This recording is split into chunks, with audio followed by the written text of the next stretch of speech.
रामनवमी रे आपण मानक समस्त को हार्दिक शुभेच्छा और अभिनंदन।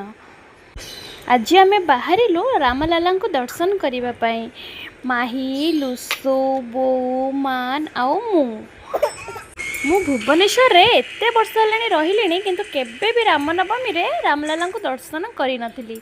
एटा मो जीवन रे फर्स्ट टाइम सेठी जाई देखिले बेलू को बाप रे बाप की भीड़ केते बड़ शोभा यात्रा होची श्रीरामकर चारिआडे खाली राम ध्वनि पूरा प्रकम्पित होची। भीड़ को नहीं मु तो पूरा छानिया हो गली दर्शन मु केमिति करी छोट पिला को नहीं एते भीड़ भितरे पुणी वर्षा भी होची देखुना फ्लोर गुड़ा सब ओदा हो गलानी। मझिरे मझिरे सूचना केन्द्र में दि जाउथिबा सूचना वर्षा पुणी लोकंकर एते भीड़ से सब देखी गुड्डू को भीतर को लेकिन जीवाटा मत कहीं ठीक लगिलानी।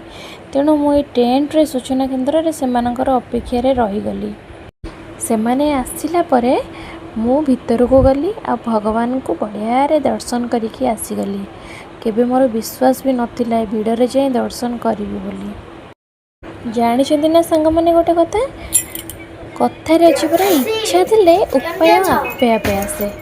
मोर एते आज इच्छा शक्ति थिला जे भगवान को दर्शन करवा से उपाय भी आपे आपे आसीगला। बढ़िया रे जाइए भगवान को दर्शन करी आसीगली। राम मंदिर रु एमते बेसर फेरुची। जय श्री राम। मोर ये मिनी ब्लॉग टी आपण मानक किपरि लागिला मते कमेंट सेक्शन रे जणाइबे।